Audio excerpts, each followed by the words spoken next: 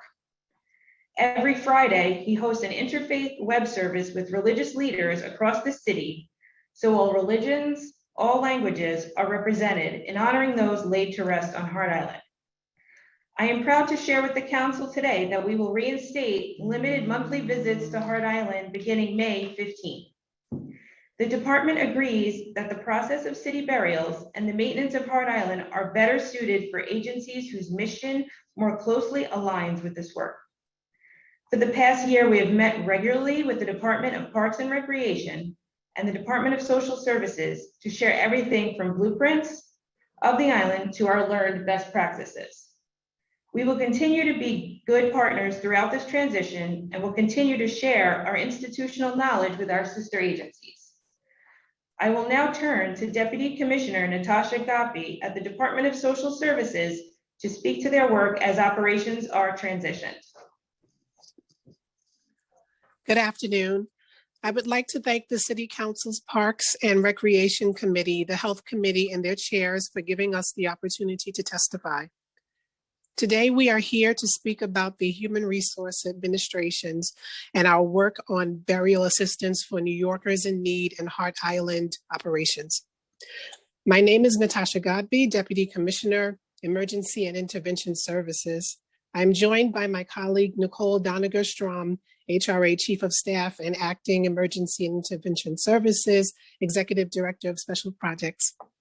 The New York City Department of Social Services Human Resources Administration is the nation's largest social services agency. Each year, we assist more than 3 million New Yorkers through the administration of 12 public assistance programs, including burial assistance. Every day in all 5 boroughs, HRA provides essential programs and supports to low-income New Yorkers. In administering these programs, HRA is at the forefront of this administration's efforts to combat poverty and address homelessness. Today, we are here to update the committees on HRA's burial assistance programs and their impact on New Yorkers in need during these challenging times. Pursuant to the New York State Social Services Law and Regulations and City Implementation Rules, HRA provides financial assistance to individuals to help meet funeral expenses. These funds are made available when a resident of New York City passes away, who was either receiving or eligible to receive cash assistance or supplemental security income, SSI, and leaves no funds to cover their burial expenses, and there are no legally responsible relatives able to pay such expenses. This assistance is critical to many New Yorkers who lack adequate funds to support their loved ones and ensures a burial or cremation. Accessibility to these programs is important, which is why we have worked to reform the burial assistance program to ease the administrative and financial burden of grieving families at a time when they are coping with the loss of their loved one. The crux of the burial assistance program is to ensure vulnerable New Yorkers have access to financial assistance. These reforms put us in good stead as our city began to face the impacts of the current public health emergency. Burial assistance during COVID-19. Through the COVID-19 crisis, our agency has reviewed existing policies across the board to see where we can adapt most effectively and do more for New Yorkers in need. Over the past year, we have implemented sweeping reforms at a scale and speed never before seen to ensure the New Yorkers who count on us remain connected to essential benefits and don't have to worry about losing services, which is more important than ever. For example, as part of our top to bottom overhaul to make services and supports easier to access, last spring and summer, we reviewed our burial services policies with a focus on how this program could go even further to support vulnerable New Yorkers. After a review of existing policies, and despite the fact that the state has not increased the grant level for the state set public burial allowance in years, we took immediate steps within our city's power to make this vital resource available to more New Yorkers, including nearly doubling the value of this grant, ultimately providing more help to families when they need it most. As this emergency continues, we are committed to continuing to do everything we can to adapt our policies to meet this moment. To that end, even in the absence of a state grant increase, we're making the reforms implemented last year permanent so that the New Yorkers we serve can continue to access this increased amount of local burial assistance. Prior to the policy shifts we implemented last year, the funeral allowance was $900, which is the amount set by state law towards which the state will provide reimbursement.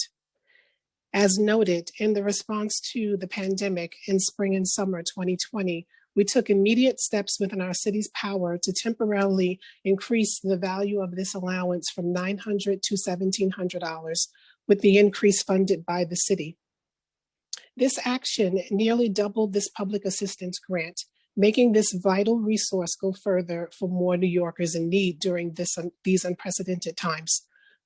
Moreover, we put in place several reforms, such as extending the application period to 120 days from the date of death and allowed applications to be submitted by email and other remote means, in addition to in person. Under state regulation, local social services districts can only provide this burial allowance grant if the total cost of the funeral or burial is less than an overall local district cost cap. The city's cap for many years was $1,700, and as we increase the monetary value of assistance we are providing to New Yorkers through the burial grant from $900 to $1,700, we also increased the required cap from $1,700 to $3,400. This increased cap is now a permanent feature of the program. These reforms mean that HRA is able to provide up to $1,700 in funeral allowance for funerals and burials, nearly twice the previous amount, where the related costs do not exceed $3,400, or twice the previous cap, excluding certain expenses. This funeral allowance can be used for services such as funeral arrangements, burials, cremations, and services, and is responsive to New Yorkers' range of unique needs.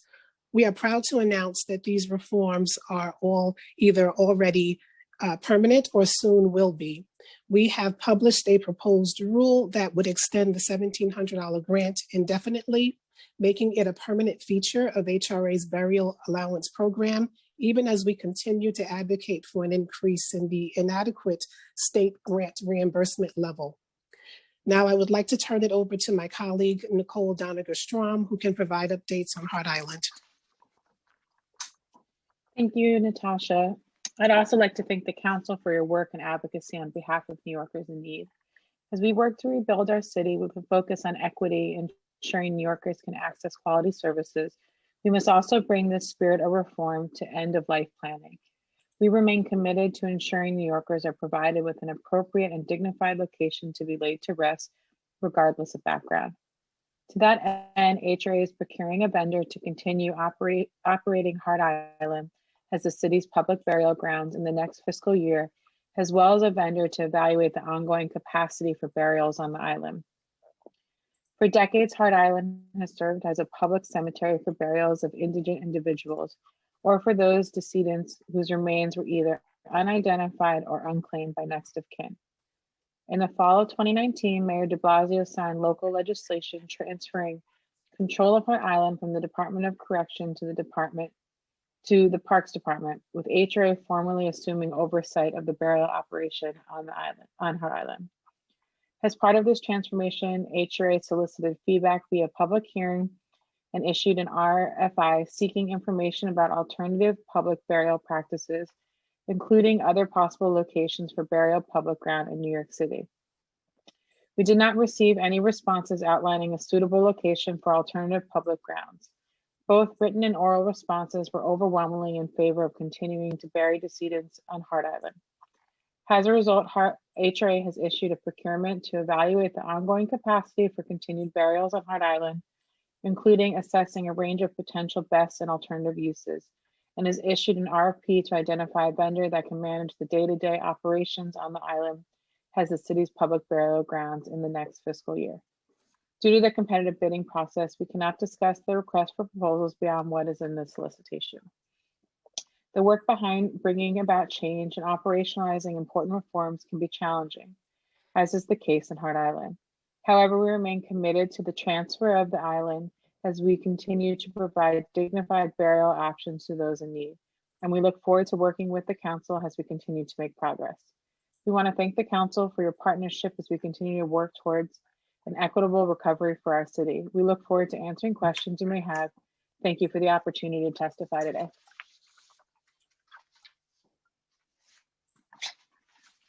Thank you. I will now turn it over to questions from Chair Levine, followed by Chair Koo. So panelists, if you from the administration, if you can stay unmuted, that would be great during this question and answer period. Thanks again. And Chair Levine, you can go ahead and start asking questions. Thank you so much, Em. And I want to acknowledge we've been joined by our colleagues, Councilmember Ulrich and Councilmember Holden, and appreciate the testimony of the administration. And I just want to state my view of the big picture here, which is that for too long, Hart Island has been treated as a topic of shame in this city. And it's largely been kept out of the public consciousness of New Yorkers, despite the fact that it is the final resting place for 1 million souls, veterans of every war going back to the Civil War, veterans of every major public health crisis, up to and including COVID, but of course along the way, most notably HIV/AIDS. And today it still remains a place which is inaccessible to the public, difficult to access, not impossible, but difficult to access even for those who have loved ones there. And it's in many ways an unsafe place with risk of flooding, with historic structures that are falling down. And it could and should be so much more. It should be a dignified place, open to the public, not just to loved ones, people who have loved ones buried there. A place which uplifts and celebrates the history, offers reverence to the stories of those who are buried there, including victims of the most recent pandemic. And our work over the last few years has been to move closer to this vision of a dignified final resting place for New Yorkers. And I would go so far to say that I would like to see this be a place that is not only the option of those with no other place to turn, but the kind of place that some New Yorkers feel like would be a good final resting place. And we're very, very far from that goal. But I think partly just changing how we talk about it and being more public about it can begin to change the perception of Hart Island. For any of us who have visited, it is a place of stunning beauty in the middle of the Long Island Sound. It's a remarkable place, unique in New York City, in some ways unique in the world. And I wish more New Yorkers knew of it and were able to experience it firsthand. So our work today continues on that trajectory. And I have questions related to the big picture. I just have a couple of questions related to more immediate concerns about the use of Hart Island during our pandemic year and the extent to which it was required because of the horrible and painful number of New Yorkers we lost and the strain that put on the normal burial system. And this is actually a continuing story, as I understand it. So first, this may be a question for you, Deputy Commissioner Maniotis. An estimate on the number of additional burials that have taken place since the start of the pandemic, beginning in March of 2020. I understand that in some cases, it might not be clear whether that additional number of burials was directly attributed to the pandemic, particularly because in the early days, sometimes people weren't diagnosed at time of death, and that created other challenges. But I think merely understanding how much above average over, I guess what at this point is 13 or 14 month period, gives us a sense of how many people either directly or indirectly due to the pandemic are buried there. Do you have a sense of that number, Commissioner Maniotis? Yes, thank you, Chair Levine, and for the question. I can tell you that in the year, calendar year 2020, we laid to rest 2,666 souls. And in 2021, since January, that number is 504. So in both cases, that is far above the normal pace, correct? And if I'm just ballparking it here, would that represent in totality over the period of the pandemic, both from calendar year 2020 and 2021, maybe 1,800 burials above normal? Is it possible to estimate that? So our usual number for each year is approximately 1,200. 19, we had a little bit less. It was 1,135. So, and that's the usual number annually. So this year, we had in 2020, we had 1,531 more. And in 2021, we're not yet at that point where we can estimate what that excess Understood, but it sure does seem like even for 2021, the pace is at least a little bit above normal, correct? Absolutely, yes, that's correct. And then there's the matter of the significant number of decedents that OCME is still storing in some of the special facilities that you created in response to the crisis. And I'll say that the creation and rapid development of those facilities was itself an enormous achievement. And I know the kind of work it took for your team to make it possible to indefinitely store folks who couldn't be handled by the normal private burial system. But the fact is, at a certain point, I presume that's not indefinite, and at a certain point, those decedents would be transferred to Hart Island. And could you tell us how many you're still storing and the timeline if you believe that they will need to be transferred to Hart?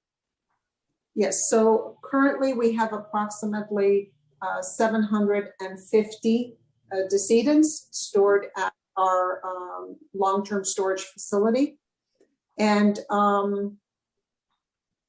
this is a temporary facility, and it was established, like you said, specifically to give families that additional time during a very stressed period for the funeral industry, give them additional time to make arrangements.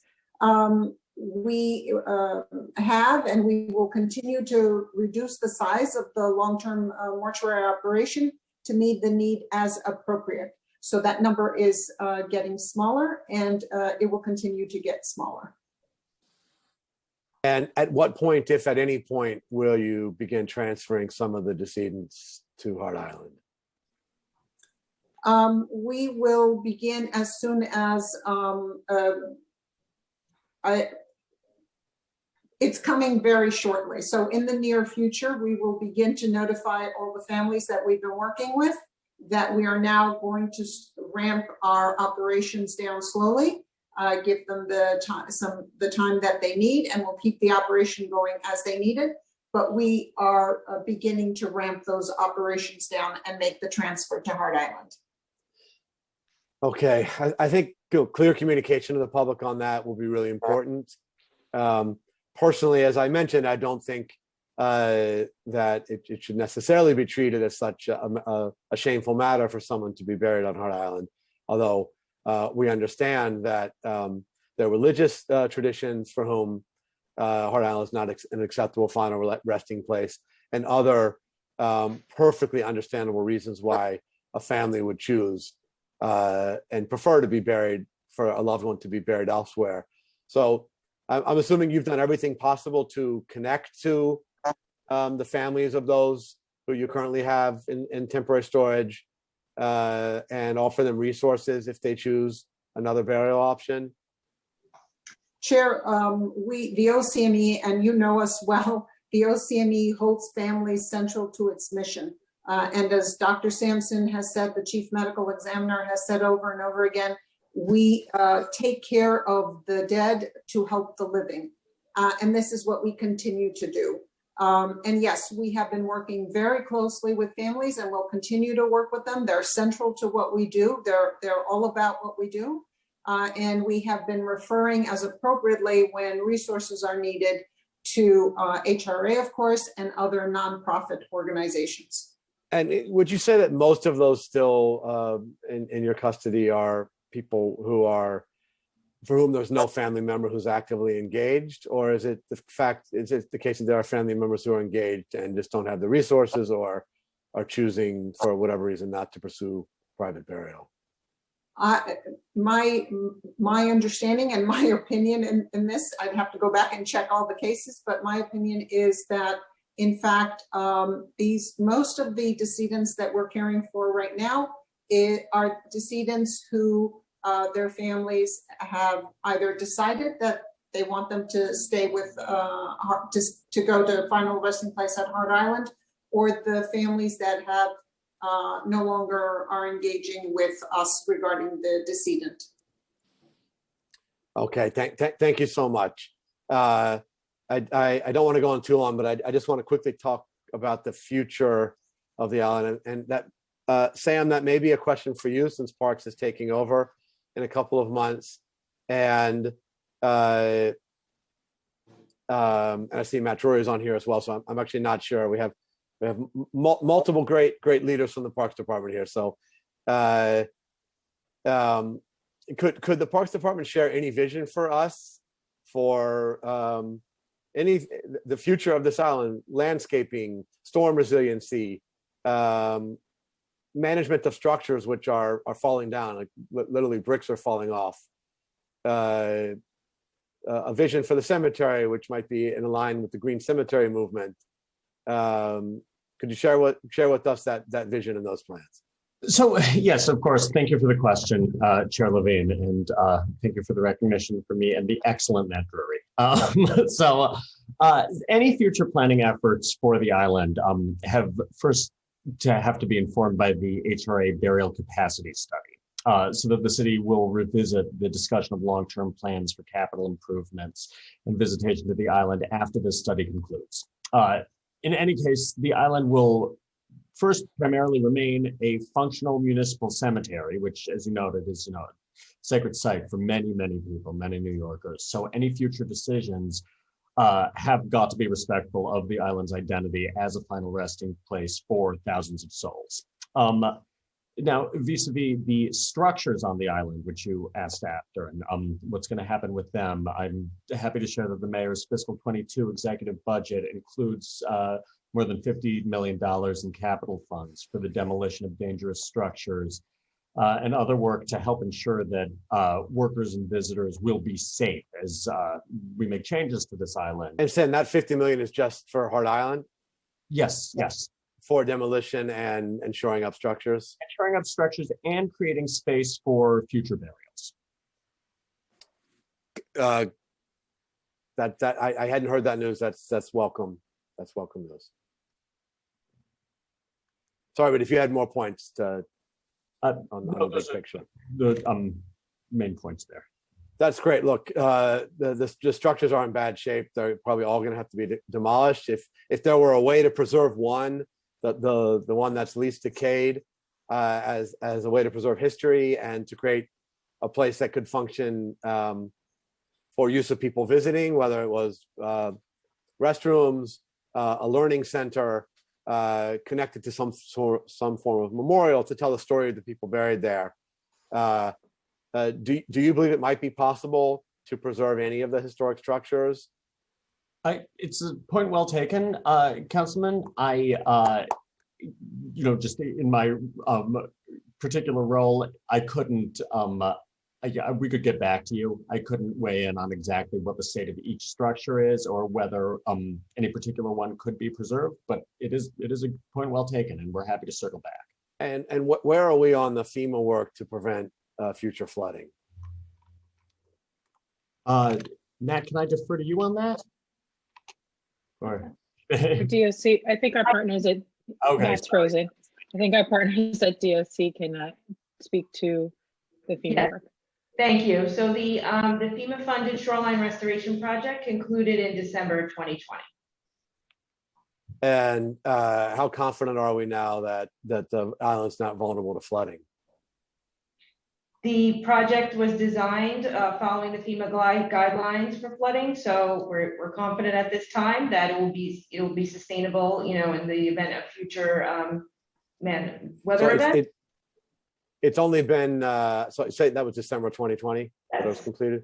So it's only been 4 or 5 months. But have there been any instances of disinterment? And it's a very horrifying thought. But we've had cases of human remains washing up on City Island and other nearby coastline. Has that happened to your knowledge since that work was completed? Not to my knowledge, no. Okay, that's good news. So I'm going to pause there. I will come back for a round 2 question to HRA on how we support people who need financial assistance for burial. But I don't know if I'm passing it back to you, Em, or straight to Chair Koo. But thank you to the administration for this discussion so far. Thank you, Chair Levine. Chair Koo, if you'd like to ask your questions now, you can go ahead. And also, I'm sorry, Chair Koo, just before we continue, a friendly reminder for other council members, if you would like to ask questions after Chair Koo is finished, please use the Zoom raise hand function and I will call on you in the order in which you raise your hand. Thank you, Chair Koo. You can go ahead. Thank you. Yeah, thank you for all the representatives from different departments who come to testify today. So my questions is, the first question is related to the parks transfer process. The Parks Department will take jurisdiction over Hart Island on July 1st of this year. So can you tell us what is the department's immediate plan for the island upon taking jurisdiction? Has the department, can you inform us about what to do upon taking over the island? Yes, Chair Koo, thank you. So as you note, the jurisdiction, in accordance with local law 210, formal jurisdiction of Hart Island will be transferred to Department of Parks and Recreation on July the 1st, 2021. So given that the HRA selection for burial operations is still underway, it is unlikely that Parks will have an active management role on the island at the time of this formal jurisdiction transfer. Depending on the outcome of the selection process for burial operations, Parks may take on responsibility for various duties, including landscape management on portions of the island or operation of visitation and tours of the island. We're, of course, in discussion with the Mayor's Office and OMB regarding different potential outcomes regarding our active role on the island. So has the department or any other agency studied the facilities on the island in order to determine what structures must be demolished or otherwise may save? Or should greater public access occur at some time? So as I noted that there was that piece of really good news that the mayor's executive budget included 50 million or over $50 million in capital funds for demolition of dangerous structures and to shore up safety concerns, as well as creating additional space for future burials. But any future planning efforts really do need to be informed by that burial capacity study being led by HRA. So the city will revisit the discussion of long-term plans for capital improvements and visitation to the island after this study concludes. In any case, I do want to note that the island will primarily remain a functional municipal cemetery, as Chair Levine noted. So any future decisions have got to be respectful of the island's identity as the final resting place for thousands of New Yorkers.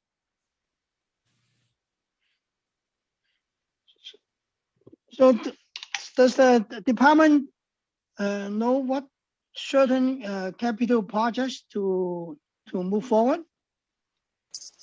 So we are going to pursue, a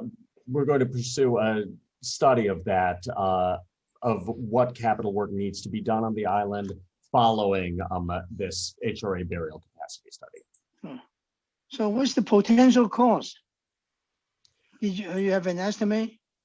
So, as I noted, we do have about $52 million in the current exec or the future exec budget for demolition of dangerous structures, but which is great, and I think that's the immediate need here in terms of what our vision for the capital needs of the island are.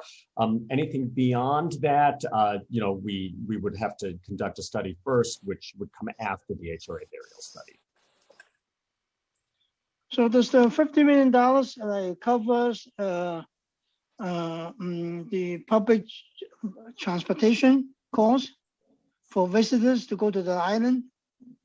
So the $50 million is, or it's $52 million is devoted to its capital funds, right? So it's devoted to just demolition of dangerous structures and safety concerns. So it's focused on that, on dealing with the state of the island itself as it is, rather than transportation concerns.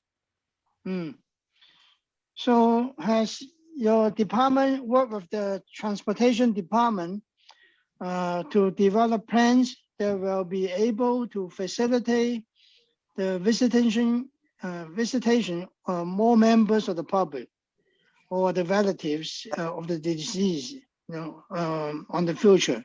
Have you worked with the transportation?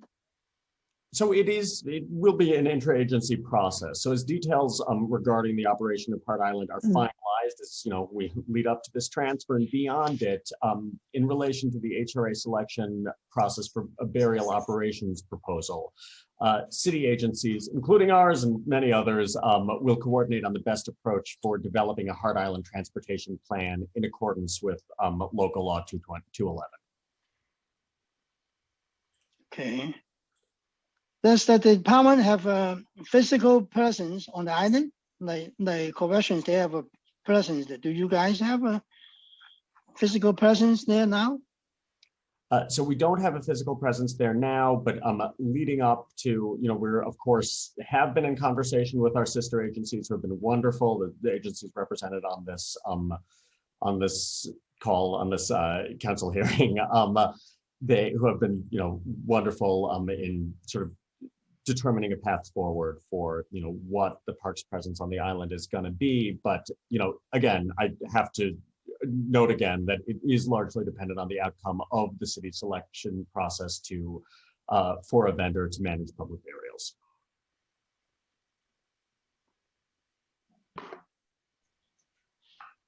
So you mentioned that parks will take over formal jurisdiction on July 1st, right? Mm-hmm. But practically not until HRA selects a vendor. So who will be in charge or responsible for any issues on the island? So as it is currently operating, in the meantime, between the HRA now and the HRA selection, DOC will retain this, solemn responsibility of overseeing burial activity on the island, as they've done for decades. Okay, so my next set of questions will be related to RFP and RFI. So maybe the other representative answer me. HRA has been overseeing an RFI and RFP process to determine the future of Hart Island. And RFP was released on January 7, seeking requests for vendor to perform the burials on the island as well as other tasks. The RFP closed on February 16. So what actions have been taken since the RFP was closed? Thank you for the question, Chair Koo. The RFP actually ended up closing on March 5th. And I make note of that because we had a bidders conference, which is part of the process with a new procurement. And several of the proposers had important questions that needed to be clarified from the RFP. And we wanted to give the proposers enough time to respond to them adequately. So the RFP closed on March 5th. We launched the review committee, which is actively in process of reviewing all of the proposed responses. And we hope to have an awardee soon.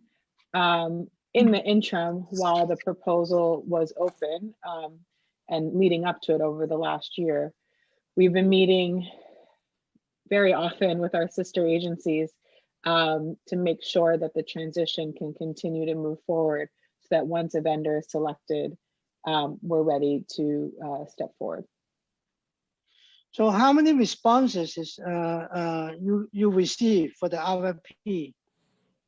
Yeah, unfortunately, due to procurement rules, I'm not privy to that information, nor would I be allowed to share it. Okay.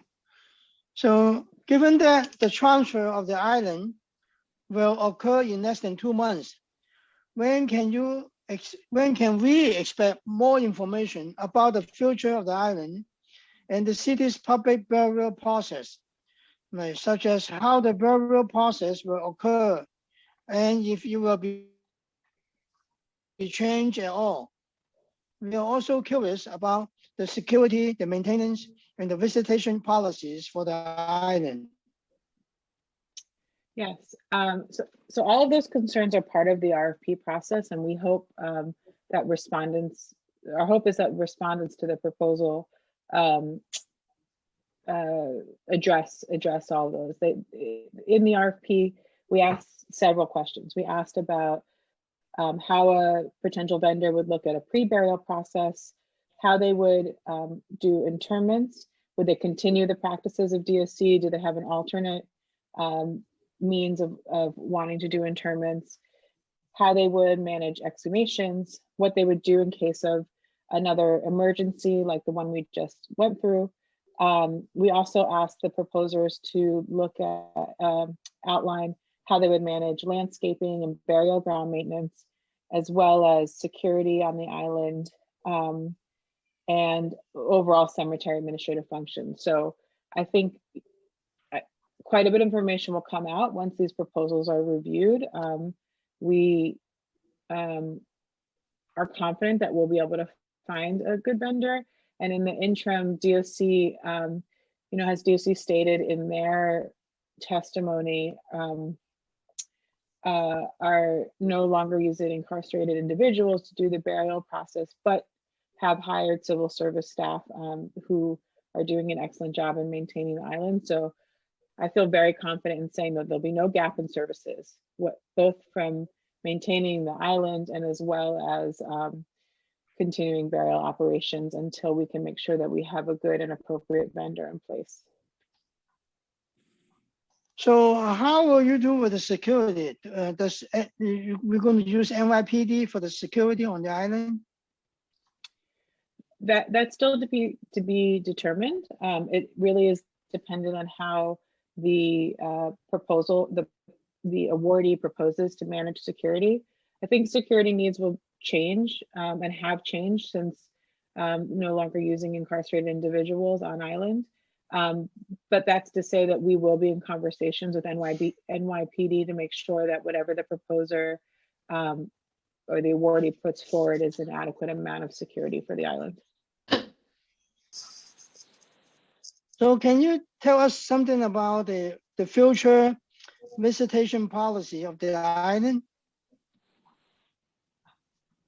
The future and the transportation policy is quite dependent on what both comes out of the operations RFP and also the capacity study solicitation that we're engaging on as well.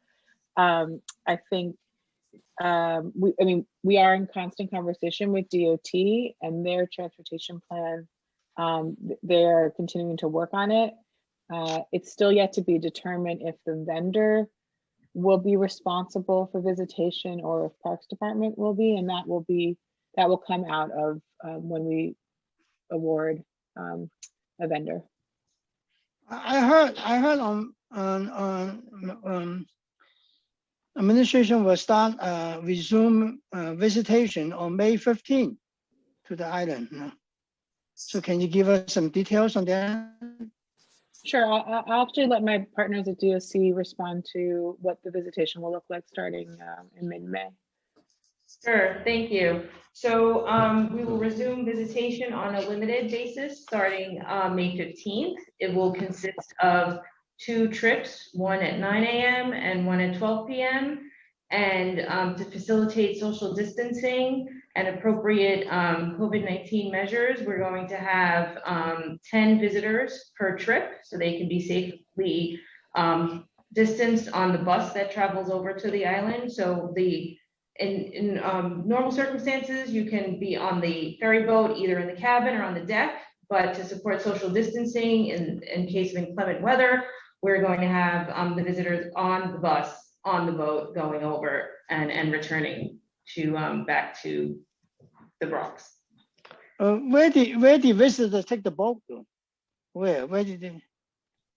They I'm sorry. Where did they take the boat? Or you said the bus?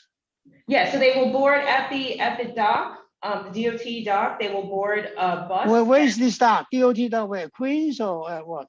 City Island. City Island, okay. They will board a bus that's on that dock. That bus will board onto the ferry boat that carries them over to Hart Island. Then they will proceed to the respective burial locations that are for their intended visit. Then they will reboard the bus, which will then get back onto the ferry boat and travel back to the City Island dock that's operated by DOT for a return back. How do the visitors make reservations? How they call in reservations? We'll still be doing that online through our Office of Constituent Services. So council member, that actually will remain unchanged from the way that the department, the way that visitors and the department operated prior to the pandemic. All visitors on our website had the opportunity to, I believe there's a web form and also a phone number and an email address. Correct. So there are many opportunities for a visitor to get into contact with the department and let us know that they'd like to reserve a spot to come to Hart Island that day.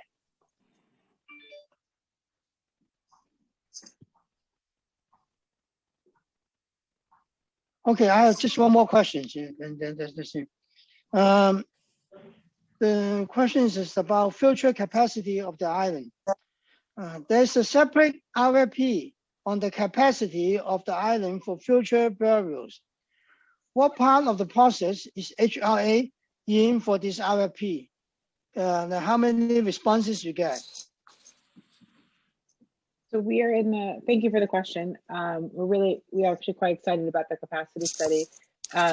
We are in the final stages of awarding the capacity study. We have an interagency steering committee that has members of, forgive me if I don't get everyone, DOC, DOT, Parks Department, DDC, DOB, HRA. I think that's everyone. I might be missing. Oh, OCME, of course. So it's a great agency group to make sure that all aspects of the city's interests are addressed by the vendor.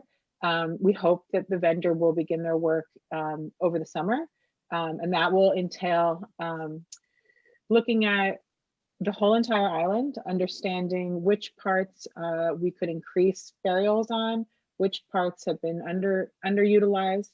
Now that the shoreline is restored, how close to the shore we can go. Since we've already made major steps in taking down some of the unsafe, or plans to remove some of the unsafe buildings, they'll be looking at what's the possibility underneath the buildings.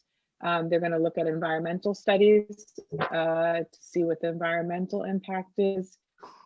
They are also going to be offering at the end of the study, which will take approximately a year, they will offer us a report that talks through things like where a visitor center could be, what could be there, possible storage on the island to help relieve some of the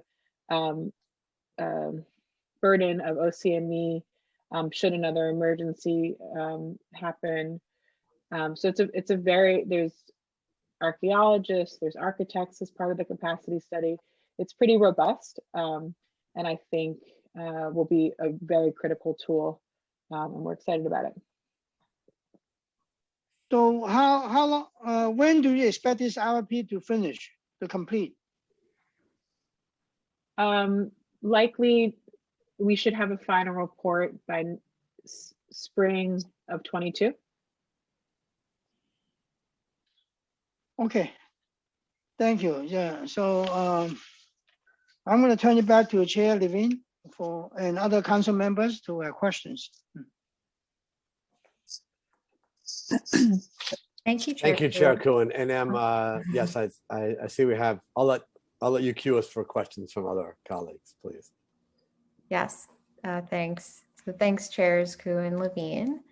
So as I mentioned before, I'm going to now call on council members in the order that they have used the Zoom raise hand function.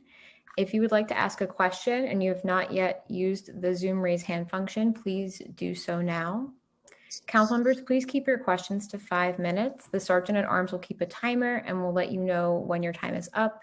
You should begin once I have called on you and the Sergeant has announced that you may begin. So first we will hear from Councilmember Jonai, followed by Councilmember Moya, and then Councilmember Barron. So Councilmember Jonai, we will cue you first. Time starts now. Thank you. Thank you, Chair Levine and Chair Koo, for this very important hearing. I have to tell you that this has been a very emotional and painful hearing for me, as I'm sure it is for many of you, as we talk about the remains of our deceased and loved ones and how they're handled. I have so many questions, and I'm sure I'm going to have to follow up with the various agencies afterwards, but some things come to mind. Are we at capacity now? Do we have room now for additional burials? Can anyone answer that question? Yes, we have capacity now. Great. I hear things of a bus that has to now be placed on this ferry to go onto the island.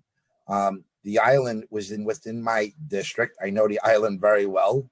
I don't understand this new protocol of having to put people into a bus. And maybe you can elaborate a little bit more on this. Sure, council member. So this is to support the social distancing. I want to be clear that, and Deputy Commissioner, please correct me if I'm wrong, this is not going to be a new bus going through your district. It's our bus that's already on City Island. Yes. Will be brought back and forth over the ferry. I'm sorry, not City Island. I apologize. Already on Hart Island, and it'll be brought back and forth over the ferry.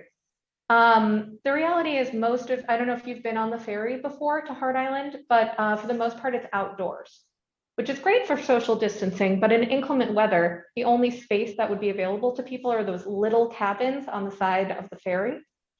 And so we don't want, the 1 or 2 days a month that people have the opportunity to go to Hart Island to have them not be able to actually visit the island because they can't actually social distance in those little cabins. And so our solution is to put our bus on the ferry. They'll get on the Hart Island dock. This is something we've done previously. Staff frequently travel that way, so it's not. I personally traveled over to the island in that manner. Yeah, so it's not new or unheard of. It's just the protocol that we're going to use going forward. So this is going to be used during inclement weather only. No, it's going to be our protocol. Am I wrong? No. This is our first. Yeah. This is our first return to visitation for this month. So this is the path we've chosen for this month, and we'll continue to reevaluate as the reopening plans for the city and the state proceed as to what is the best possible method for moving forward with visitation. But given the current conditions, this is what we felt was the most reasonable thing to do as our first return to visits. I'm just going to add my input here. If there's inclement weather, I could understand a bus versus confined space. If it's not inclement weather, the traditional way of visiting Hart's Island, which was in an open air deck, would be the safest means. There's no reason for that extra step. You're actually confining them, and contrary to COVID concerns, you're actually putting them in a confined space. But I'll leave that to your better judgment. I don't think there's a need for a bus unless of inclement weather. So snow, rain, or extreme cold conditions, I could understand. Aside from that, I think common sense would dictate there's no need for a bus, but I'll leave that to your better judgment. The steering committee, Ms. Strom, that you referred to, I heard no mention of community input. This Hart's Island is a very sensitive issue for the neighboring residents, the communities that have been impacted by it. I have not heard of any means by which communities can be a part of these steering committees so that their concerns can be heard, whether it be the methods of visitation or buses or traffic or other security concerns. So I would encourage you to please allocate space on these steering committees that will help shape a better RFP and to get ahead of it versus behind it. Go ahead. I'm sorry. And I know time is going to run out and I have a lot of questions. So maybe you can answer that, Ms. Strom, after I ask my next few questions. Who's making the determination now of applications that are approved for those that are seeking public burial? Number one. Number two, I believe the number was 3,589 applications and only 357 were approved. Who's denying them? And on what basis for, I believe it was missing documentation or paperwork. We're talking about the most sacred of things that we can do for a loved one is a proper burial. Why are we still having 750 expired in storage? And the word storage, when we think of deceased, is a horrible word to use. Why do we have these temporary storage facilities, as they were referred to? If there's capacity, and for those families that have already expressed the willingness to have their loved ones buried in a public burial of Hart Island, why are we delaying that any longer than we have to? Who's made that decision, or who will make that decision? And why is there a holdup in that regard? have so many more questions, and the time ran out on me. And I know that many of the people that are participating on this hearing are local residents, and they have a slew of questions. But I'm really concerned on, are we doing what we're accountable for as we bury our loved ones, native New Yorkers and people that choose to be buried in public cemeteries such as Hart Island. And so far, this has been very painful for me, and I'm sure it's going to be painful for the many more that are going to testify. So if someone can answer those questions. Sure, council member. Thank you for the questions. And, we echo that the responsibility of laying New Yorkers to rest is a solemn one that I think all of the city agencies that are represented today take to heart and believe, and we feel humbled and honored that we're able to be part of this process, and we take it seriously. In terms of, I pulled out 3 questions from your questions, and I will answer the first one regarding the steering committee and the capacity study. So in 2019, we did have an open public hearing, and we did have an RFI process that was open to anyone to respond, looking for questions about how the future of Hart Island should look, if there are any other public burial grounds that people had suggestions for, if there was different processes that we should be eliciting. We took all that information, and that is what went into both the vendor, the operations RFP that HA released, as well as the capacity study, which are 2 separate vendors that will be doing this work. So we did solicit and receive good feedback from the community, and we've put it into, it's what helped us write the RFP and the solicitation. So to that effect, I believe that we have really taken into account not only what this means for all New Yorkers, what it means for City Island representatives and residents. And then I will let my colleague Natasha Godby talk through the denial rates. Thank you, Ms. Fromm. I did have one question more that I forgot to bring up. Do we have any information on how many people applied over the course of the last year or so to visit Hart Island?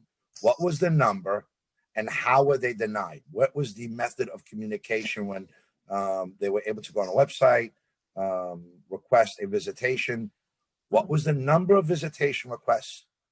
And what was the follow-up with those families trying to visit their loved ones, including those recently deceased, the 2,666 that were buried alone in the year 2020? Okay, so I'm writing down all your questions. I'm quarterbacking for our team.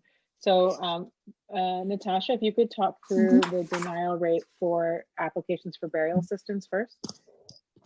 Okay, so the Office of Burial Services receives and processes the applications. That office is in HRA. And just to clarify, the 3,589 number was last reported back in January 28th of 2021. And that covered the full year of 2020 and the 28 days in January of 2021. So the actual numbers for the year 2020 is 3,549 applications received. And of that number, 476 were approved.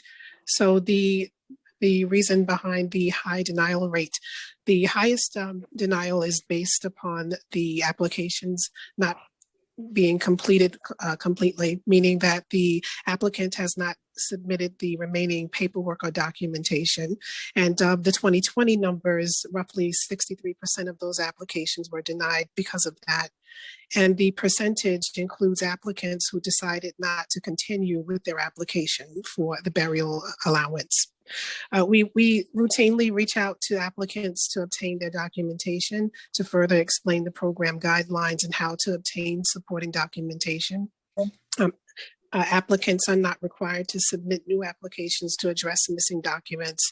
However, we find that once an applicant has a fuller understanding of the public assistance program's eligibility requirements, they often do not follow up with their application. And since the income and asset eligibility criteria are set by the state, the related documentation requirements are necessary to establish eligibility for this program as it's geared towards low-income decedents. Ms. Godby, thank you for that explanation. I know it's a very complicated question, and you answered the best you can. But you said 63% were denied based on the application being incomplete for lack of follow-up documents. Aside from income verification, where the family may not have access to that information, we're actually denying a family member's burial due to no fault of their own during COVID, where perhaps they could not obtain this information. So And sorry, I just want to interrupt, Commissioner. After this, council member, we're going to ask that you hold your questions to a second round, if that's okay. I apologize in advance, Chair. Yeah, 5 minutes. Thank you. Thank you, Chair.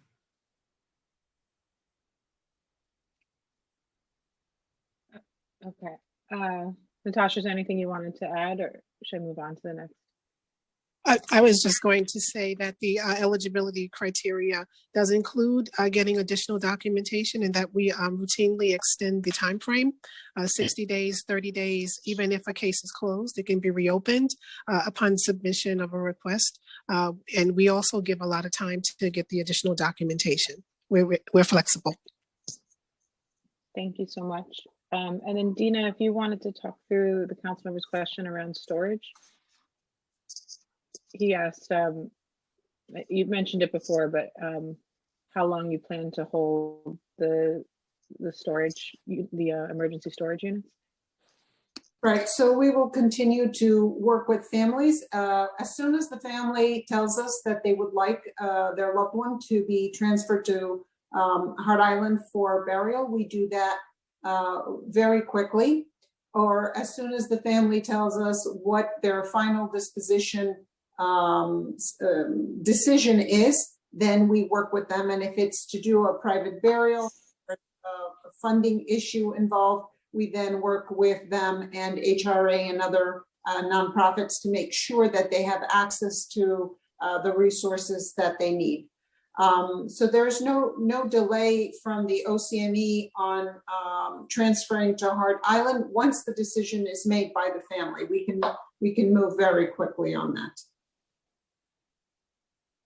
Great, thank you. And then finally, DOC, can you talk through the process over the last year for requests for visitation? Sure. So as you know, as has been noted, visitation has been paused since March of 2020.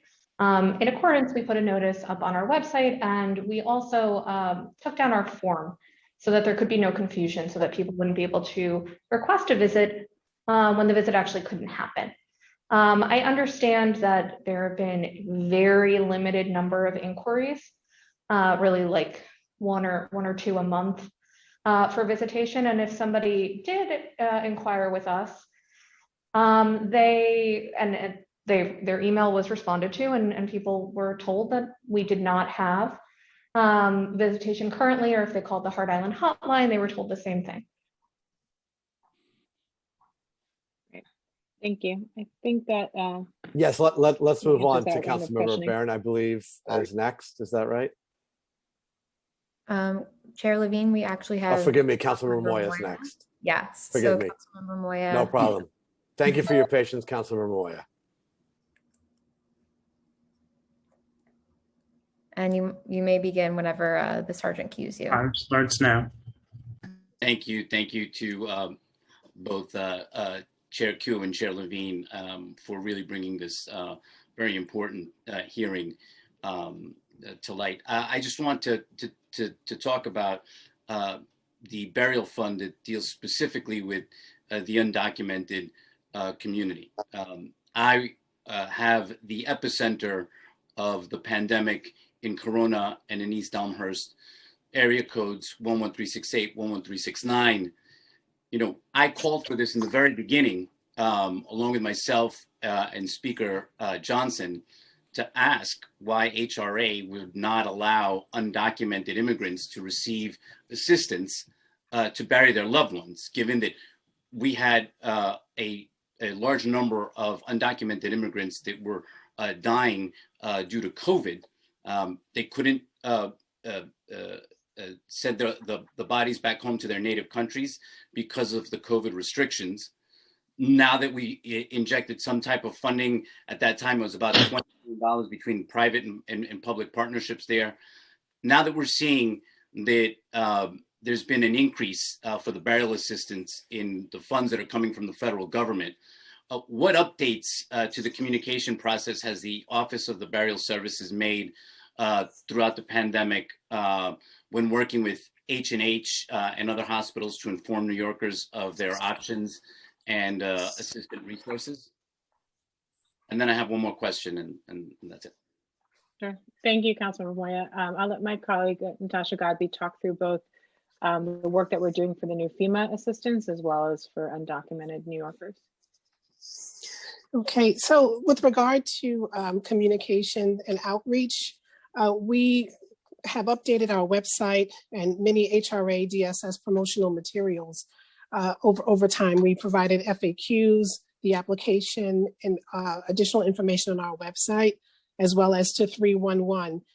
As an agency, we value our community partners and work proactively to inform and update them on our programming. The office, HRA's Office of Client Advocacy and Access HRA's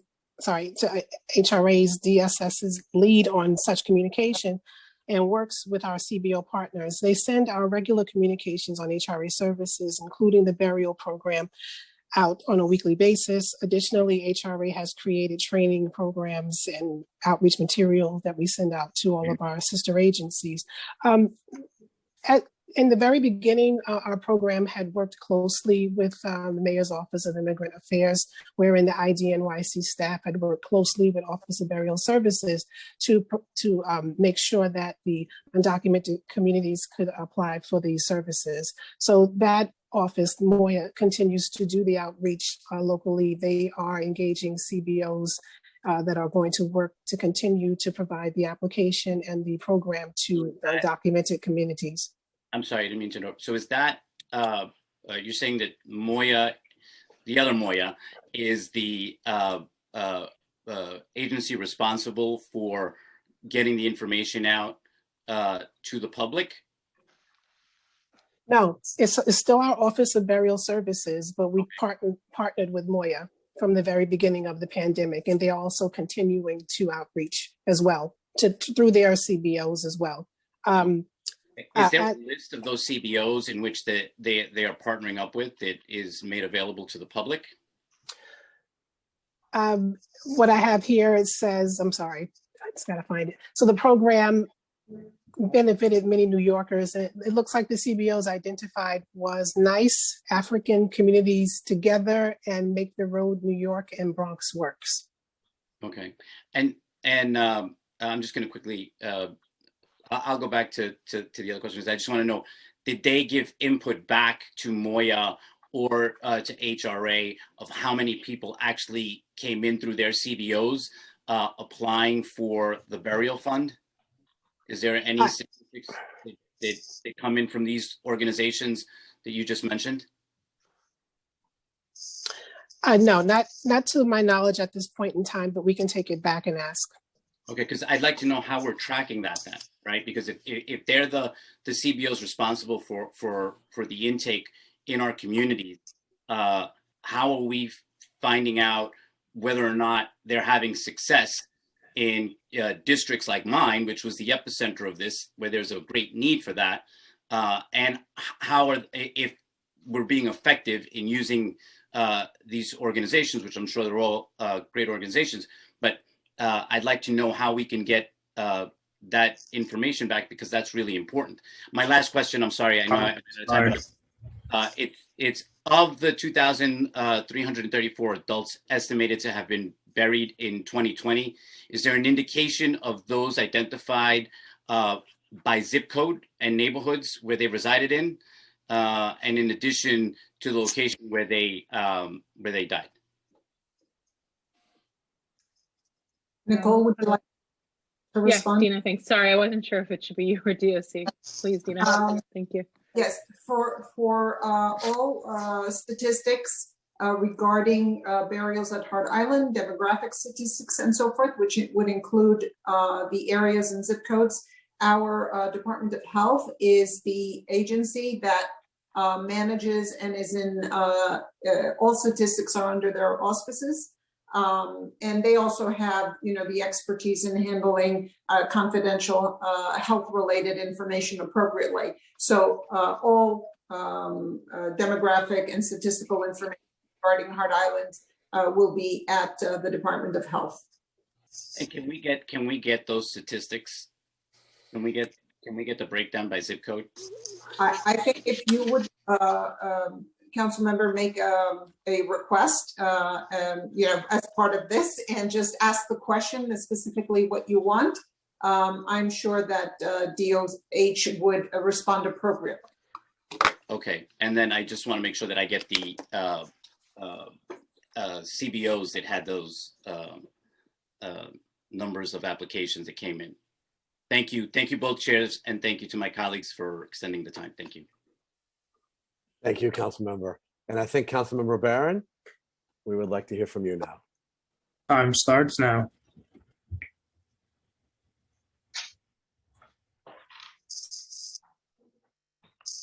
Thank you very much. I want to thank the chairs for having this hearing and thank the panel for coming and sharing their information with us. My questions are on the same line as my two colleagues who posed questions before me. So there were 3,500 or so persons who applied, and I heard a response that some were missing information and some withdrew the request, which resulted in, I think, how many applications being processed? So for 2020, 476 applications were approved. 2,949 applications were deemed ineligible. 3,425 out of the 3,549 were processed. For those that were deemed ineligible, do we have disaggregated data as to why they were deemed ineligible? Was it because they were still continuing to have missing information, or was it because they withdrew their application for whatever reason? The denial rate, it is disaggregated by reason. So for those who withdrew their application, 1.7%, that is the number, meaning that 50 of those applications were withdrawn out of the 3,549. For those, that's a small number of people who withdrew. For those that were still deemed to be ineligible, do we have the information as to whether it was because they exceeded what the eligibility requirement was, or because they still had missing information? I'm trying to get to the point is if there are people who can benefit from having someone hold their hand and walk them through getting the information, can we get a larger number of people deemed to be eligible? Yes, so the caseworkers do walk the clients through obtaining the documentation. In most instances, they're asked for the bank statement for the decedent. If there's an insurance policy, that is requested. If there's any additional information, such as receipt of SSI benefits, a Social Security death benefit, all of these documents are asked for. And we do understand that it takes time to engage with another agency to get this information to be provided back to HRA. So the caseworkers do explain that. And again, we do extend the time to get this documentation, beyond the 60 days. We add another 30 days to get this information. But just so you know, a total of 90 days that is given to those who apply. Is that the cutoff? 90 days? The cutoff is 60 days from the time that the letter is sent out stating exactly what needs to be submitted. Then thereafter, an extension could be requested. multiple times, and for each extension is 30 days. Oh, so it might extend beyond 90 days? Yes, yes. Okay. And even if there's no engagement or communication, if we don't hear from the applicant and the case closes, they can come back and say, would you please reopen my case because I now have the documentation. Okay, great. Now we're talking about the income and eligibility of the deceased person? Correct. It's the decedent. The income and assets of the deceased person? Correct. It's the decedent, and if they have a legally responsible relative, spouse, or if they are the parent of a minor who is deceased, they too have to be low income and eligible. Okay, thank you. And now, so the next question is,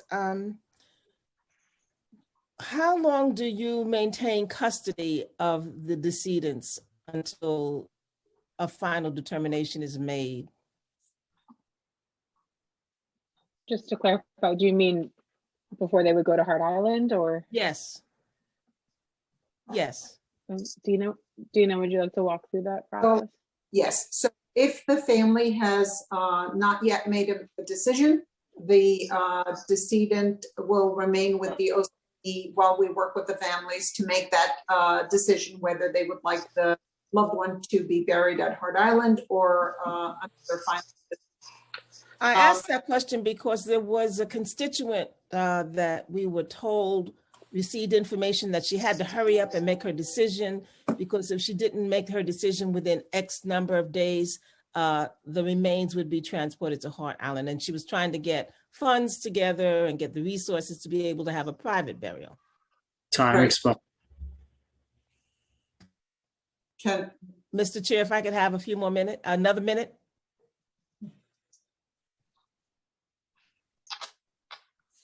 Is silence consent agreement? So that question is there a time limit? Go ahead, yeah. Thank you, Mr. Chair. So is there a cutoff time by which a person must have made a decision? They're trying to get arrangements for a private. Right. So here's our policy or our process with families. Our families, like I said earlier, are central, and we try to work with the family and accommodate them as well as we possibly can. If a family needs to there's a certain amount of time that they think about the process, and if they need more time, they just ask for more time and we give them more time.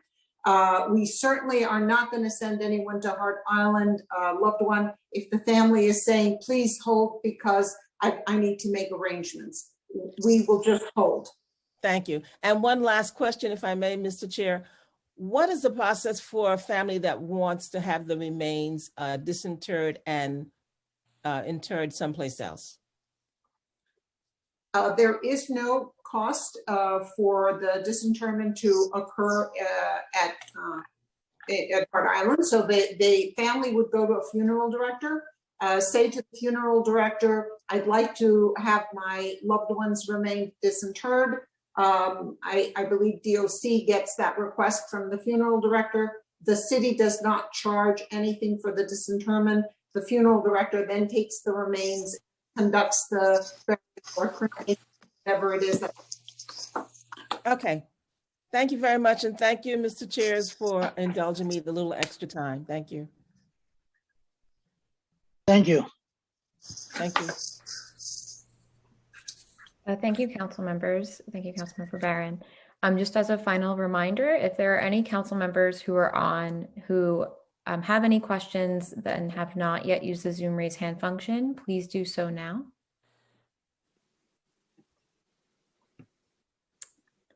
Seeing none, I will now turn it back to our chairs to see if they have any additional questions that they would like to ask.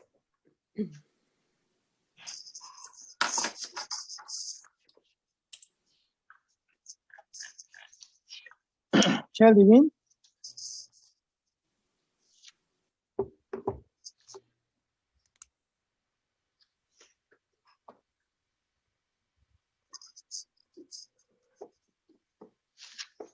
So either Chair Koo or Chair Levine, if you have any additional questions for the administration. Yeah, I'm here, yeah. Yes. So my question is, like, if the deceased family or next of kin doesn't want to bury the deceased in Hart Island, can they use the money to bury it at a private place they choose? Is that question directed to me, Yeah. Chair? So there is no cost to a family to transfer their loved ones to Hart Island for burial. That is completely without a cost to the family. Private burials have a cost associated, and that's when I would turn it over to HRA for their burial office. That part would be the family would work with the burial office for burial.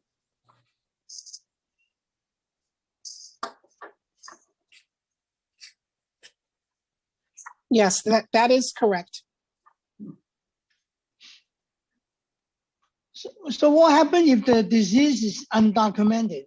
Do they still get assistance? Yes. Yes, the Office of Burial Services is continuing to accept applications for those who are undocumented. And again, as I said earlier, we worked very closely with IDNYC at the beginning of the pandemic to do outreach. And we still are, able to receive applications because the mayor's funding is still available for the undocumented applicants.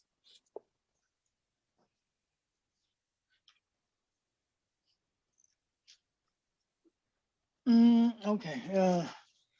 So I think in light of time, though, I think I finished my questions. Any other members who want to ask additional questions? Councilmember Joe Knight, are you still there?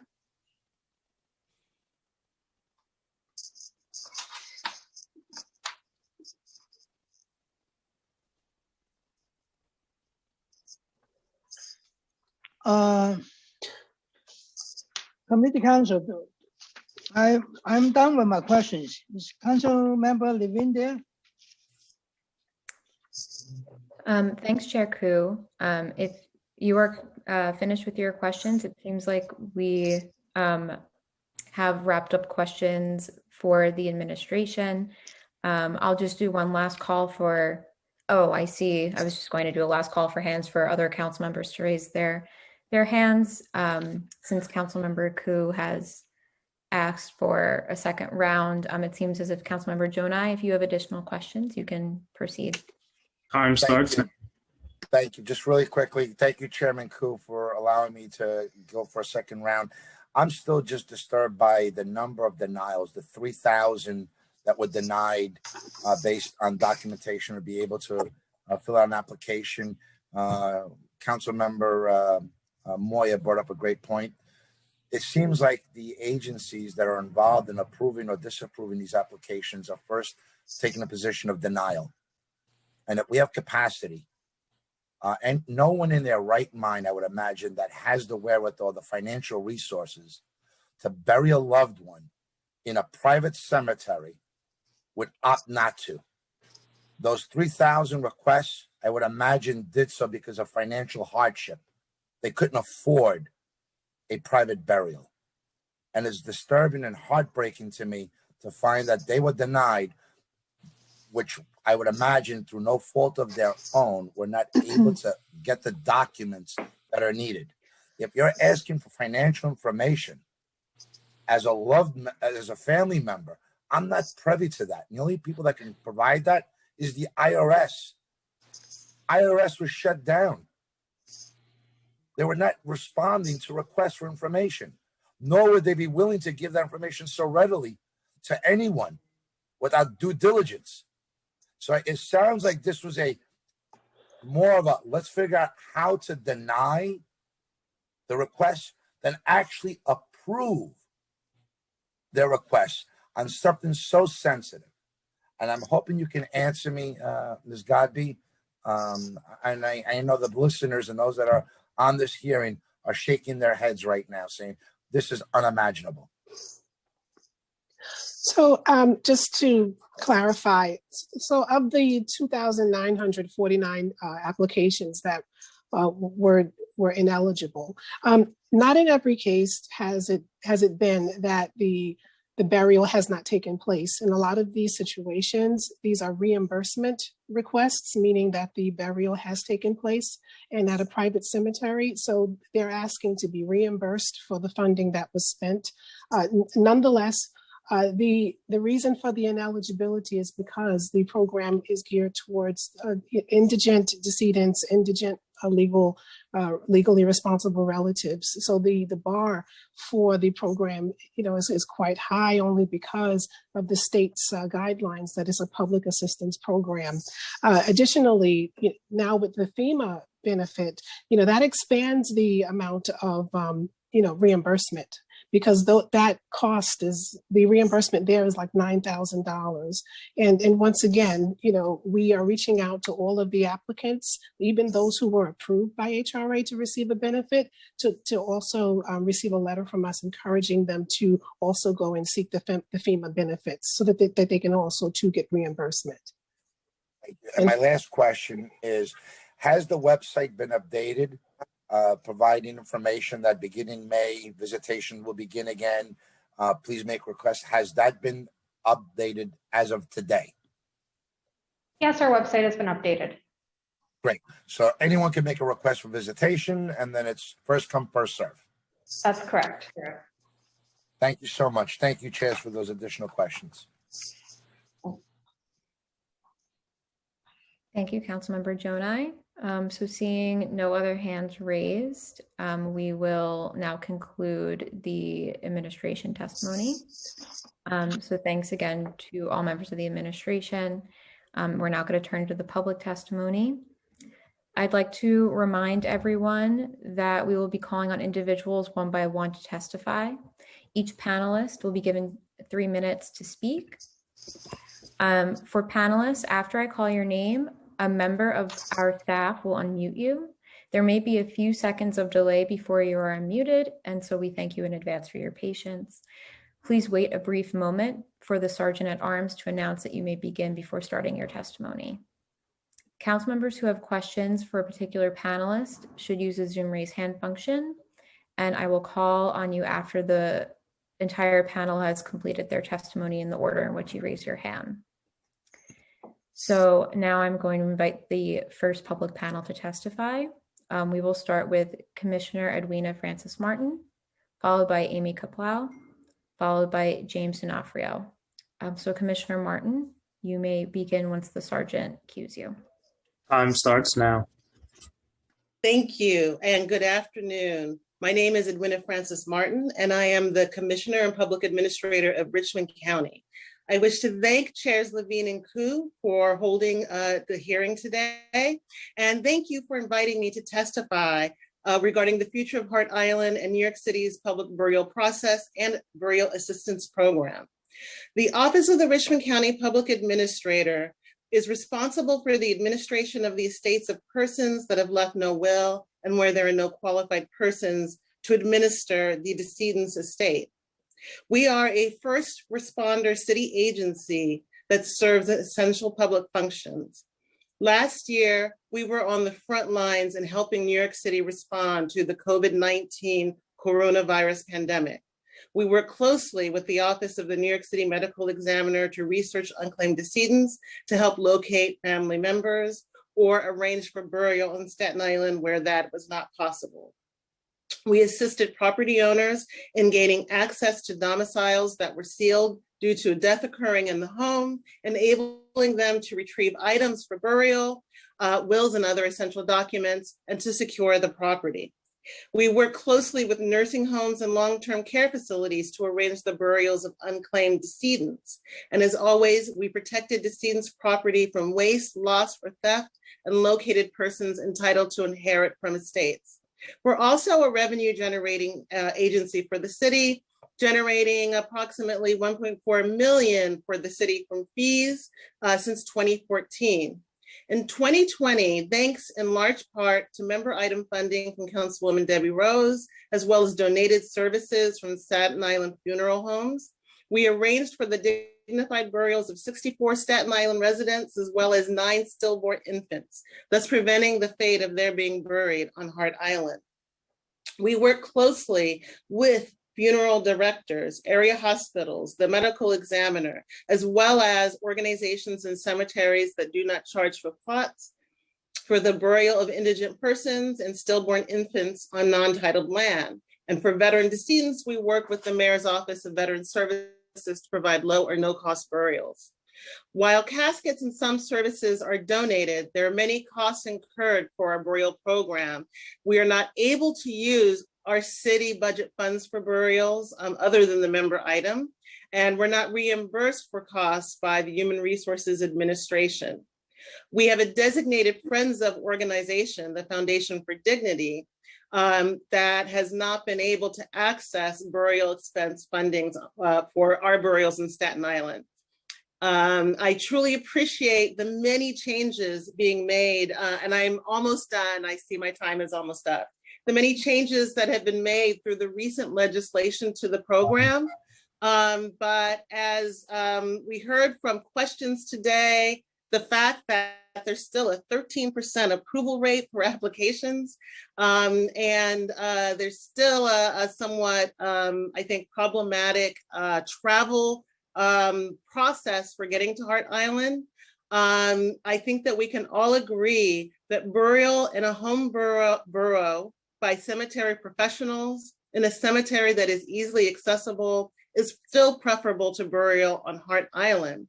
Staten Island has been doing this for over 30 years. There are a couple of things that I just want to flag for you. The FEMA reimbursement was mentioned, and that is hopefully going to be a great resource for folks. But I have heard from constituents on Staten Island that the cause of death, at least on Staten Island, is not on death certificates. We reached out to our local hospital, Richmond University Medical Center, and we're told that these individuals will need to contact the Department of Health for the cause of death documentation. I see this as highly problematic and hope that the council can work with the Department of Health on a way to make this information readily and easily accessible to relatives seeking burial reimbursement from FEMA. And the last thing that I'll mention, because I know I'm out of time, last year, Councilwoman Rose sponsored Intro 2062-2020, which would amend the administrative code of the City of New York to allow expedited access to death certificates to the public administrators. She introduced this legislation so that staff of public administrators' offices, a city agency, would not have to wait for hours if they go to the records office, or for months via mail, for decedent death certificates, which delay the office's ability to administer estates and constitutes a terrible waste of estate wealth and of city resources. I request that the Committee on Health, where this legislation is, hold a hearing on this legislation as soon as it can. And I also am asking the chair of the committees here today to sign on as co-sponsors of this legislation, as well as all of the committee members. Thank you so much for your time, and I'm happy to answer any questions when you're taking questions. Thanks so much, Commissioner Martin. I'm now going to turn to our next panelist, who's Amy Koplow. Time starts now. Okay, my name is Amy Koplow. I'm the Executive Director of the Hebrew Free Burial Association. We've been in existence since 1888, providing indigent people of the Jewish faith a respectful and dignified burial. Our cemetery is in Staten Island. We work closely with OCME. We work with the public administrators, and we also work with HRA. We have, for many years, have had the unique classification with HRA as an organizational friend, which allows us to apply for the HRA indigent burial benefit when there's no family. I thank this committee, the council members, for allowing me to speak. And I also am very heartened by the improvements that Deputy Commissioner Godbee spoke about. But there's still a huge room for improvement, which I do want to talk about. And I also am very concerned, as somebody who has worked with HRA now for 20 years, about their ability to take on and manage a whole new thing, which is managing indigent burials in city cemetery, because there are really challenges just within the indigent burial benefit program. We also suffer because many of our applications are not approved. It's been very difficult during COVID. It was interesting that Ms. Godby said that you can email applications. We've been told that absolutely not, even though the HRA office was basically closed. We were still told that the applications could only be faxed or submitted by mail. When nobody's in an office, how are they going to get the applications? Applications we submitted in September, we didn't get notice on until late February or March. There are, I question the training of the caseworkers that come in contact with the public like us. The people high up, Nicole, Natasha, currently we're working with a terrific guy whose name is Michael Sullivan, who's only on loan to the department.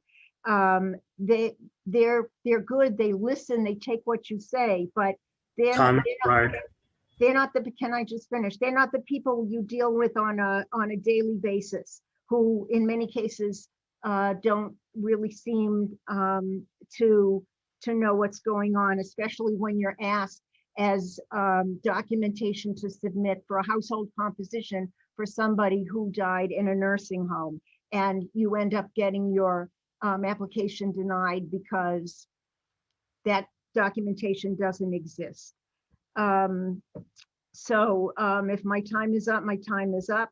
But it is still problematic. Thank you. I'm happy to answer questions based on our experience. Thank you. So we will now turn to James D'Onofrio. Time starts now. Hi, my name is James D'Onofrio. I work with Hebrew Free Burial, and I own Glam Mazzarella Funeral Home. I deal with HRA, my clients do, and it's nothing more than a nightmare. Mr. D'Onofrio, you're hardly audible. How about now? Better. Better? Okay. I deal with it, my clients deal with HRA, and it's a living nightmare. People bring applications, they hand deliver them, they don't get them. They're certified mail, they don't get them. I don't know how they're going to take over city cemetery, because they have a big enough problem dealing with what's going on. And if you don't believe me, any council member, just pick up the phone and call your local funeral director, funeral home, and ask them the problems that they have with HRA. It's impossible to deal with them. The families are frustrated. It's just something that should not happen. Okay. I've been to city cemetery numerous times, removing people. It's really done so professional, and we in New York City, we should take pride in how we took this pandemic, because we handled it, the medical examiner, everyone, we did a great job. I had to deal with outside municipalities, California. They were really lost. So if you think we didn't handle this pandemic properly, you know, the direction of Frank DiPaolo and the medical examiner and the temporary storage, I think the city did a great job. Human resources, I sent the family there on a Friday at 3 o'clock, and on Monday, they moved. They didn't tell anyone, And when I finally got to speak to the director, Mr. Dix, his answer to me was, we don't have to notify anyone. So that cavalier attitude that they have, I don't think it's going to cut it with City Cemetery. Okay, that's all I have to say.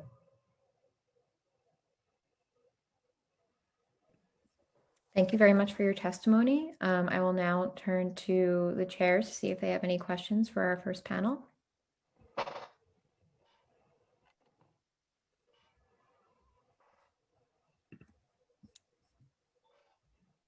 Okay.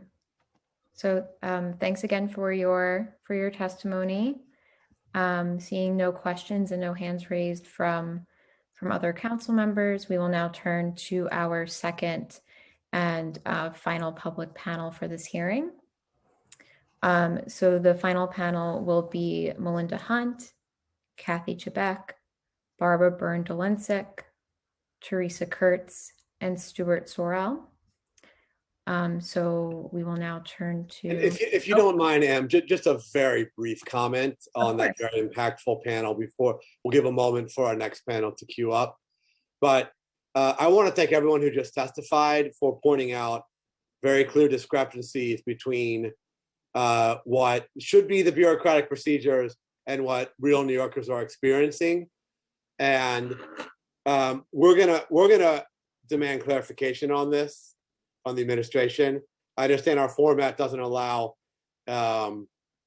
for the administration to respond, but know that we hear you, that we care about these inconsistencies, and that we're going to pursue answers to the points that you raise. And Commissioner Francis, it's always great to see you. And so in particular, I know you have a number of important points. Everything you said is going to be recorded and transcribed, and we'll pursue follow-up. Just wanted to make that comment. Thank you again to our previous panel, and I look forward to hearing the next panel.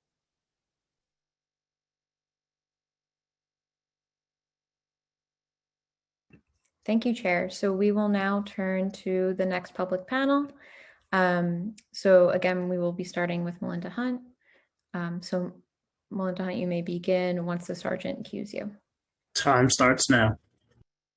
Thank you so much for having me. I'm Melinda Hunt. I'm founder of the Hart Island Project. Our mission is to provide assistance to families and friends of the buried on Hart Island. We host a free online database and plot locations for burials starting in 1980. We advocate for transparency and preservation of the historic natural burial process on Hart Island, as well as designating City Cemetery a national monument. I wish to testify about the importance of Hart Island to the people of New York, especially during this pandemic.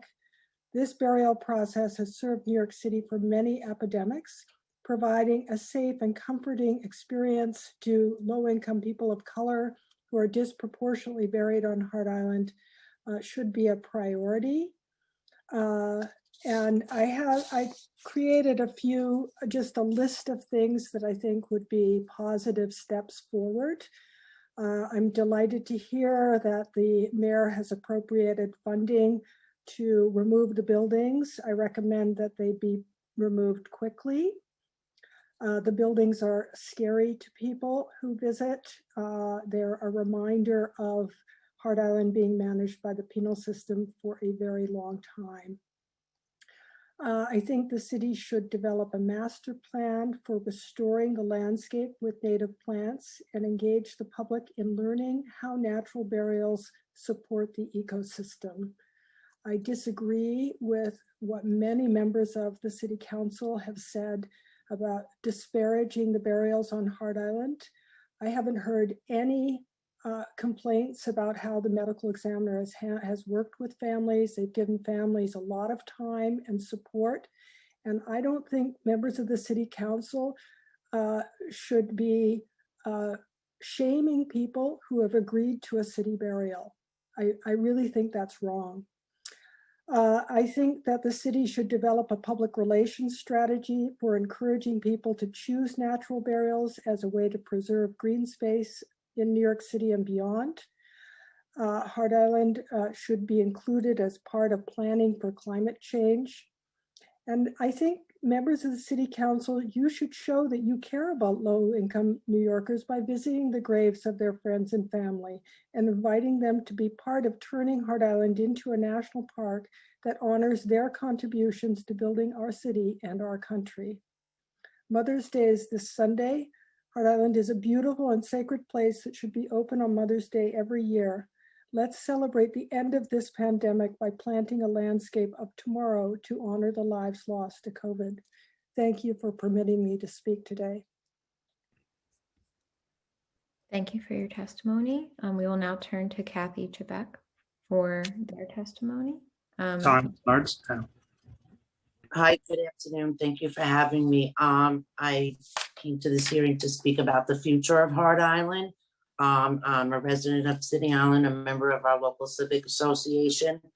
And as far as the burial process, as a New Yorker, what I just listened to, I would think it would be difficult for the public in their grief to manage their way through every alphabet agency there is, but that's not what I came to speak about, but I would think it would be difficult.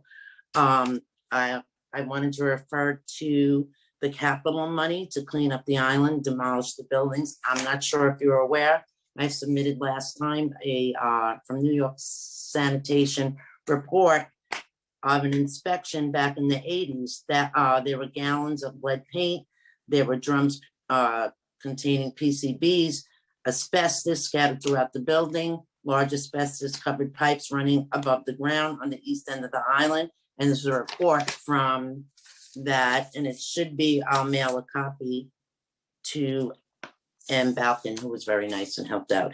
But I'm speaking for our community. I feel our community has been ignored. The last two hearings we had, we live in City Island. I think Hart Island should remain respectful and dignified for the people that are buried there. There are many City Islanders that do have relatives that are buried there, as does New York City. To become a national park or any type of destination location other than respectful remembrance of the dead, personally, I would find appalling. Our community is very small. The only way to reach that island right now is through a residential street where there's no parking to get on a bus or a ferry to go to Hart Island.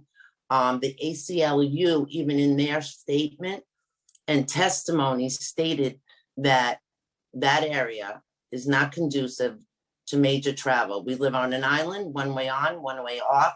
We have 20,000 visitors every weekend here. We have no municipal services in the past year, not much traffic agents, police. I don't see anything beyond that 50 million is just to demolish buildings. We're concerned about our health, any of those things making their way through our community. And we just can't, how are we going to fit access to a public park on an island, one way in, one way out, without a voice? Our councilman's voice was not heard in this hearing. The hearing before, our former councilman has expressed the concerns of our community. And I feel the city council has not reached out to our community, and even in your committee report does not mention our community. And our councilman is a hardworking councilman who advocates for our community, and you're not listening to his district. And thank you. I think that's it. If anyone has any questions about our community and the access to it, I've been to Hart Island many more times than probably anyone on this panel. Haven't lived here for decades, been on that island during the 60s, the 70s, and again. So if you have any questions about that, feel free to ask me. Thank you. I appreciate the time. Thank you. We're now going to turn to our next panelist, who's Barbara Byrne-Delencic. So you may begin once the sergeant cues you. Time starts now. Thank you. I too have been a resident of City Island for many years, for over 45 years. And as an officer of both the City Island Civic Association and the City Island Historical Society, I would like to speak out on two aspects of the burial capacity study proposed by the HRA for Hart Island. As noted in the study, The only access to Hart Island is by ferry from City Island. That's the only mention of City Island. Since access to Hart Island should also be made part of this study, since it is where bodies are conveyed to Hart Island, as well as visitation in the future, which is expected to increase. There was to have been such a study held by the Department of Transportation during the last 2 years, but to my knowledge, this was never carried out, or at least the community which had asked, and Councilman Jonai had also asked that we be made part of it. We've never heard from anybody about it. Now that New York City has a viable ferry system, Hart Island should be considered as a destination for visitors traveling by ferry from other parts of the city, rather than using City Island as the only access point. More important, however, although not discussed at all by anyone today, is the issue of cremation. And I believe I speak for virtually all City Island residents and businesses when I say that the very idea of putting a crematorium on Hart Island will meet with virtually unanimous opposition. The Environmental Protection Agency does not regulate the emissions produced by crematoria, although it has been documented that such emissions can contain mercury and other hazardous substances, and there are no other federal rules or regulations regarding crematoria. I believe it would be a waste of both time and money to study the potential for a crematorium on Hart Island, as there is currently no power on the island to run such a facility, and the negative response from neighboring communities, including City Island, would be considerable. The very fact that the Human Resources Administration would consider placing a crematorium next to the largest public park in New York City, let alone City Island with its 4,500 inhabitants, indicates a lack of understanding of a negative response that such a proposal would face and a waste of funding to study the issue. Thank you for letting me speak. Thank you for your testimony. We will now turn to Teresa Kurtz. You may begin once the sergeant cues you.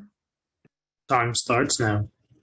Thank you. I just want to say that as someone who has been a resident on City Island for most of my life, I do have a relative buried there. I do appreciate that now we can go there.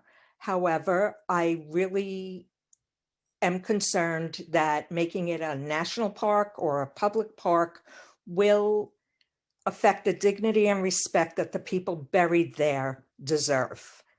And everything else I feel was already addressed by Kathy Seebeck, so I will leave it at that. Thank you for listening to me. Thank you. So I will now turn it to any council members who may have questions. As a reminder, you can use the Zoom raise hand function to answer any questions or to ask any questions you may have of this panel.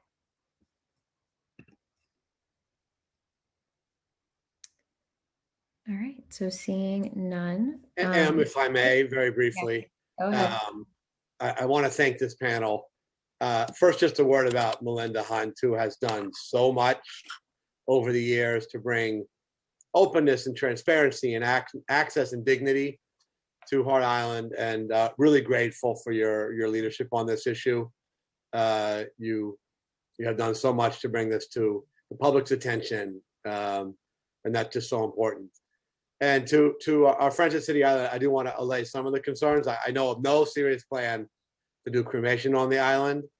There are a variety of objections, even beyond those that you voiced. So I don't think that has to be taken as a serious proposal. And as for the vision of the island as a park, this is an isolated place. And I think under any scenario, it would be more limited access and a more dignified place than your typical public park. This is not going to be a place for hot dog vendors and other such stuff. This is going to be the kind of place that people can come to pay homage and reverence to those who are buried there, to soak in the stunning natural beauty, to learn about the incredible history of more than a century and a half on the island. And we have heard over the years real concerns from residents of City Island about what greater access would mean for City Island. And you know, there are also multiple other points of departure in the Bronx and in Queens that might ultimately be preferable. I think that question remains open. So I hope that residents of City Island approach this with open minds and with the sense of the great possibilities that this island offers. That's it for me on a comment on this panel. And Em, are we ready to wrap up at this point? Yes, I was just going to see if we had inadvertently missed anyone who may have registered to testify today, who has not yet been called. Please use the Zoom raise hand function now.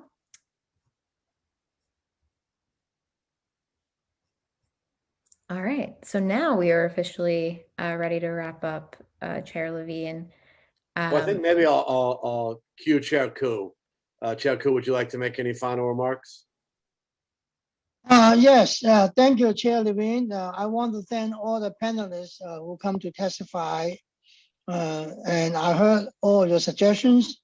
And then the council, our council members will do our utmost to solve the problems on the residents of City Island.